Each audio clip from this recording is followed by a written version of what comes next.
Classificação indicativa. Livre para todos os públicos.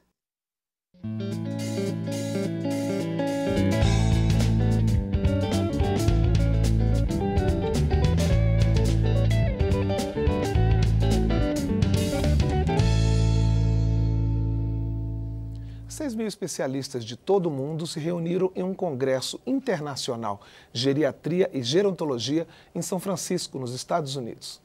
A deputada Raquel Muniz, do PSD de Minas Gerais, foi uma das parlamentares que representou a Câmara dos Deputados nesse evento.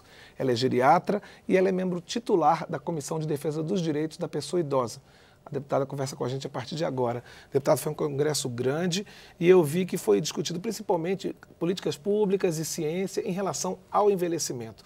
O que a senhora trouxe de lá? O que o Brasil precisa fazer para acompanhar esse movimento global de um novo perfil demográfico? Como representante da Comissão de Direitos da Pessoa Idosa, uma comissão nova aqui na casa, fez um ano só, e foi criada durante essa nossa entrada aqui na Câmara, nessa legislatura. Eu estive lá junto com a deputada Giovânia, levamos também os trabalhos da deputada Cristiane Brasil, que é também da Comissão do Idoso, e junto com a assessoria da casa também, que presta assessoria na Comissão do Idoso, o Brasil ficou representado lá através da Câmara Federal. E o Brasil tem uma produção muito grande, Cláudio, e essa produção foi apresentada lá também em trabalhos de diversas universidades. E o mais interessante desse Congresso Mundial de Geriatria e Gerontologia é que o mundo inteiro está preocupado com o envelhecimento. E essa preocupação, ela trouxe muitas inovações tecnológicas para que a gente possa usar com relação ao envelhecimento, mas também pequenas atitudes, também experiências em diversos países e que são coisas fáceis de aplicar aqui também no Brasil. Por exemplo? Por exemplo, para a demência, que é um dos grandes temores, né, da pessoa quando ela envelhece, a perda da memória, especialmente a memória recente. A gente viu lá que trabalhar, por exemplo, com lápis de cor, giz de cera, é uma terapia que funciona. Além de provocar a estimulação mecânica mesmo, você também faz com que a mente ela possa continuar trabalhando e a demência ela fique distante das pessoas.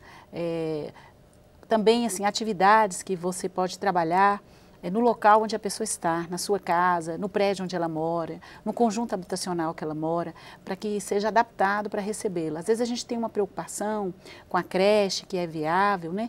Mas você tem que também ter um espaço para o idoso. O idoso que não tem mais uma família numerosa, que fica um filho para cuidar, como era nos tempos dos nossos bisavós e avós, famílias pequenas que precisam trabalhar e não tem tempo de ter essa dedicação com o idoso. É preciso ter espaço que acolham esse idoso, e já tem países fazendo isso. A China, por exemplo, está super preocupada, porque como tem a maior população mundial, eles também, em 2050, vão ter uma superpopulação de idosos e já estão trabalhando com relação a isso.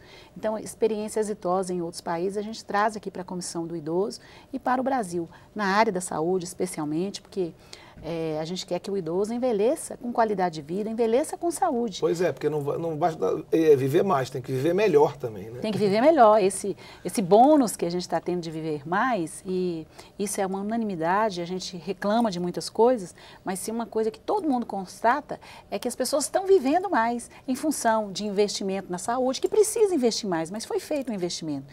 Ora, eu venho de uma região que é o norte de Minas Gerais, eu escutei muitas vezes na minha infância alguém chegar e falar, fulano morreu de repente.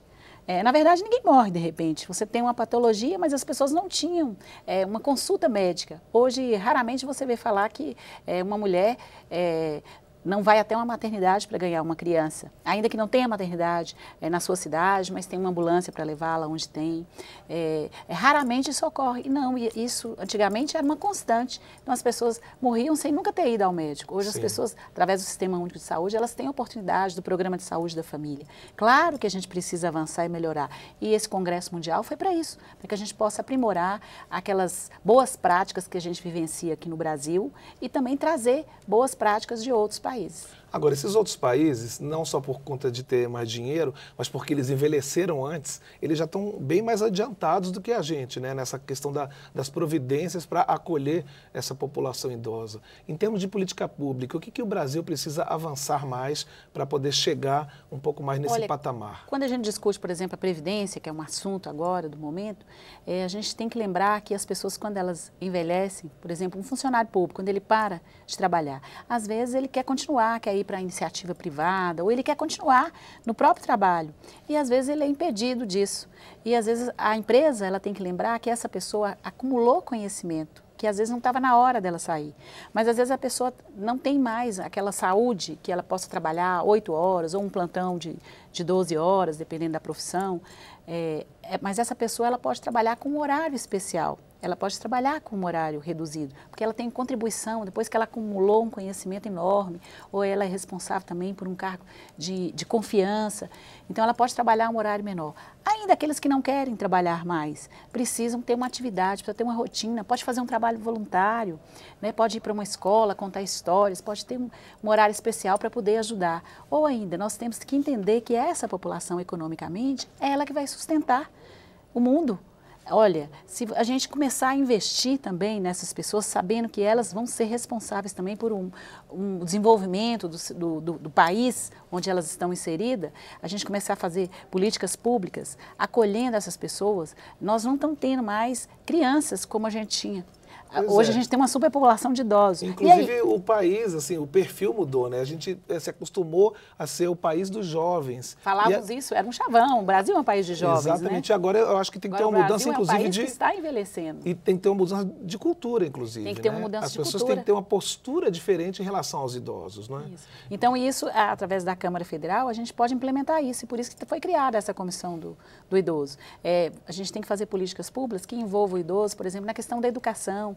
Às vezes as pessoas, e são os idosos, que bancam a família, mesmo aqueles mais humildes que recebem uma contribuição do governo, muitas vezes é com o salário deles que alimenta toda uma família. Os outros que trabalham, que são ativos, às vezes são eles que sustentam também essa família, que pagam a escola, que pagam o lazer, né, que pagam a moradia. São esses idosos que são os grandes responsáveis. A gente tem em alguns municípios que a economia perpassa pelo recebimento. No dia de recebimento da aposentadoria, o comércio se movimenta nas pequenas cidades. Isso. Né? Então, assim, a gente tem que entender que é necessário haver um investimento nas políticas públicas com relação ao idoso, especialmente na área da saúde, para que as pessoas possam viver com qualidade de vida, para que o sistema também não tenha esse ônus de trabalhar com o tratamento, mas trabalhar também com políticas públicas com relação à vacina, né? Nós avançamos com relação à vacina da gripe e tantos outros tratamentos que a gente pode ofertar ao idoso para que ele não seja um idoso doente, não seja um idoso que vai onerar também um país, mas que seja uma pessoa produtiva também. A senhora falou em moradia, né? Ainda existe muito preconceito na cultura brasileira de que o idoso saia da família, vá para uma instituição de longa permanência. Isso também é uma coisa que precisa mudar, porque nem toda família tem condição de manter o idoso dentro de casa. Os estudos mostram que a gente tem que acolher esse idoso na família, mas que a gente tem que dar condição também para a pessoa que cuida. Imagina, muitas vezes, se a pessoa vai para um hospital, o auxiliar, o técnico em enfermagem, o médico, todos os profissionais, eles não ficam ali o dia inteiro. Agora, um cuidador em casa, às vezes ele fica o dia, fica a noite, não tem feriado, não tem férias, né? Não tem um descanso. É preciso entender esse cuidador também, que às vezes ele não está com paciência com o idoso, mas porque ele também precisa ser cuidado, ele precisa ter esse descanso. Então é preciso também saber investir para que o idoso ele possa ficar no meio da família, mas que essa família tenha condição de dar essa atenção para ele. Então as políticas públicas elas têm que envolver espaços também que esse idoso possa frequentar durante o dia e à noite voltar para casa, para ele ter um convívio social também, que é importante, conviver com outras pessoas. É importante assim, a gente acabar com o mito que na terceira idade o sexo também não é presente, né?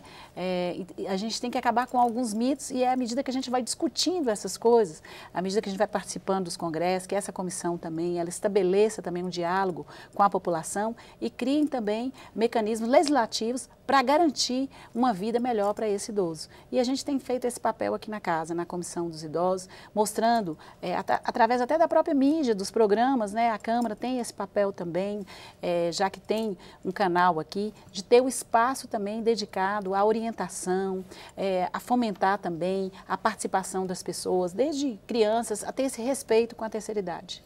Certo, deputado, olha, muito obrigado e sucesso nos trabalhos lá da Comissão de Defesa dos Direitos da Pessoa Idosa. Contamos com todos vocês aí para participar dessa importante comissão, trazendo a contribuição da sua cidade, do seu país. E o Brasil fez uma contribuição muito importante nesse Congresso Mundial de Geriatria e Gerontologia. Ok.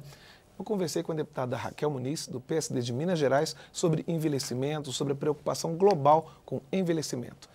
Esta e outras edições do Palavra Aberta estão disponíveis também na internet. É só acessar câmara.leg.br/palavra aberta. Até o próximo programa.